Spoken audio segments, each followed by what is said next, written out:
All right. Welcome to my video, lecture or introduction, analysis, overview of my rhetorical analysis of business administration discourse or the discourse of business administration. And, first and foremost, just an overview of business administration. It is a very broad discourse community. It doesn't really focus in one area per se. You're kind of a jack of all trades type person. Whereas someone like in supply chain or operations or marketing, those types of individuals are more specialized.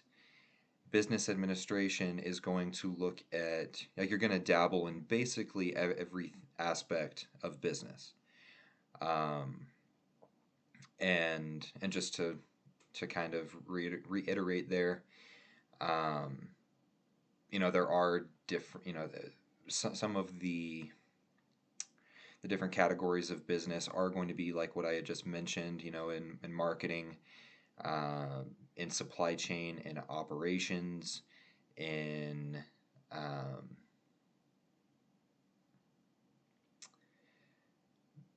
and then those are really going to be the three major ones. And then again, business admin, you're going to kind of dabble in all of that.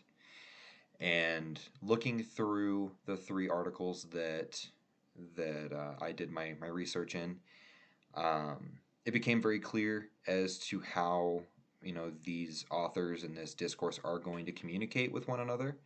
And it's a very similar style to like standard MLA format. A lot of these papers are going to use a lot of statistics in there to convey their points in a different way. So that you're going to see a lot of graphs, charts, and of various different kinds of charts. It's definitely not uncommon to see a lot of those floating around in a paper or presentation. And another one of the big points here is how they organize their papers. And a lot of them are going to use these big bold headers to designate their different sections of that paper. And in those sections, not only are you going to have that big bold header in there, there are also going to be smaller, I guess, subheaders. They are not going to be in bold.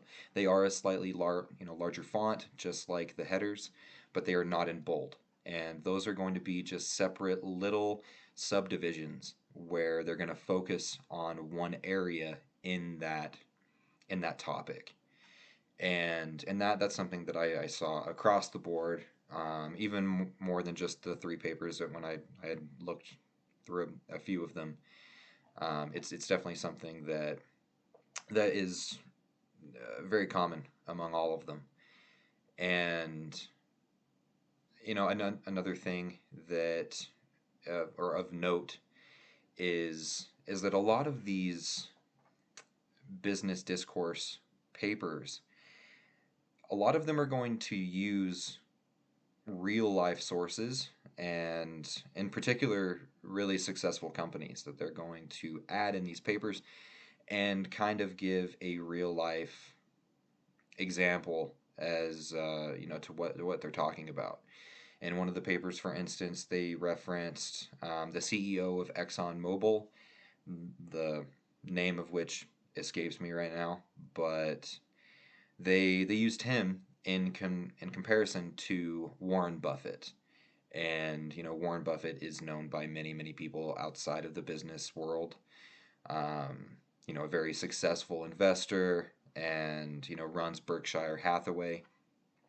Anyway, the main point there is that they're using these big names, and That's something that you're going to find all throughout. It's just a way for them to get their point across in another easy to digest way. Because a lot of these companies are doing, they're on the cutting edge of whatever these authors are trying to get across.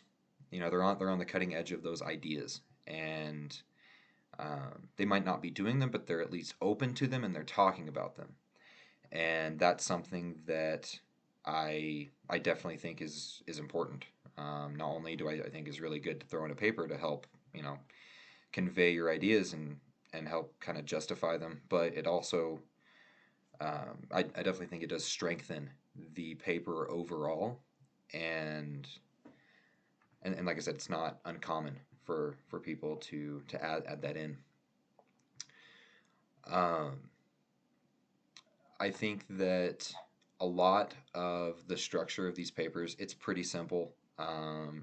It's nothing too crazy. I didn't really see any columns or anything like that. Like I said, it's very standard MLA format, like you would write a normal paper. They're bold headers and then a block of information.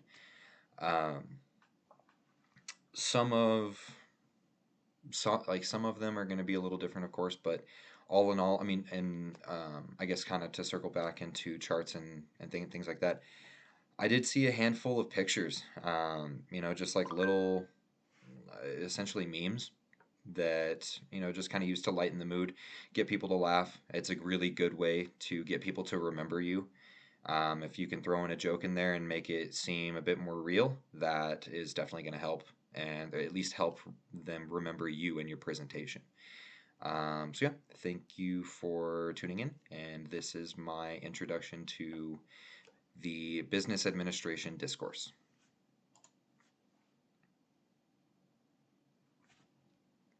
Pause.